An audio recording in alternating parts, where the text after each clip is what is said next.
దేహము దేవుని వలన నీకు అనుగ్రహించబడి నీలో నివసించడానికి దేవునికి ఉపయోగపడాల్సిన ఆలయం. నీ ఇష్టమేనా? శరీరానికి తినాలనిపిస్తే మేపడమే, తాగాలనిపిస్తే తాపడమే, మారాలనిపిస్తే నువ్వు మార్చేసుకోవడమే. ఎవడయ్యా ఇదే? యేసు క్రీస్తుని శరీరంపై కూడా సర్వాధికారి కలిగిన వాడు, అధికారం కలిగిన వాడు. నువ్వు ఒప్పుకోవా? ఆయన అధికారానికి అప్పగించోవా? నీ ఫీలింగ్స్ అయినా, నీ ఇంట్రెస్ట్ అయినా, నీ టేస్ట్ అయినా?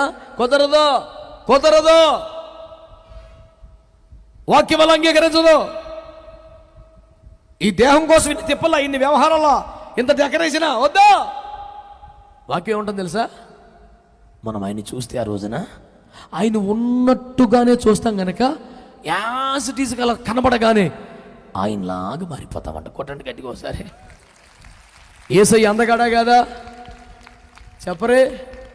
10,000లో అతి సుందరుడా, మామూలుడా, మనోహరుడా, మహిమోన్నతుడా.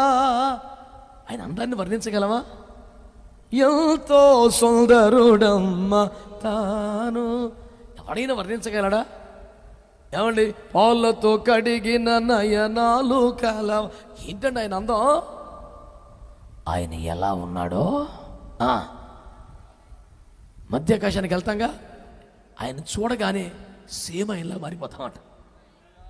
ఆ నిరీక్షణ నీకుంటే ఇక డెకరేషను, రిపేరు, ఈ టచ్ అప్లు ఇంకా అసలు నీకు ఇంట్రెస్ట్ ఉండదు. 5 అన్నాళ్ళు వెళ్ళిపోతాం ఆయన దగ్గరికి. నేను అక్షరాల యేసు వలె మారబోతున్నాను. యేసయ్యకున్న అందం సరిపోద్దా మనకి? ఏమంటాడు కొరింథీ పత్రికలో? సుందరములైన మన అవయములకు ఎక్కువ సౌందర్యం అక్కరలేదు. అందము మోసము, సౌందర్యము వ్యర్థము. వ్యర్థమైన దాని యందు మనస్సు పెట్టువాడు ఆ పర్వతం మీదకి రాడు. ఏం వాక్యాలు గుర్తురావా నీకు? కడుపుకు అన్నం తినవలసిన డబ్బులతో మొత్తం రంగులు, బెలలు, ప్యాకెట్లు, అంటింపులు, సంటింపులు, తలుకులు, పెలుకులు, మెరుపులు. ఏం పిచ్చి పని?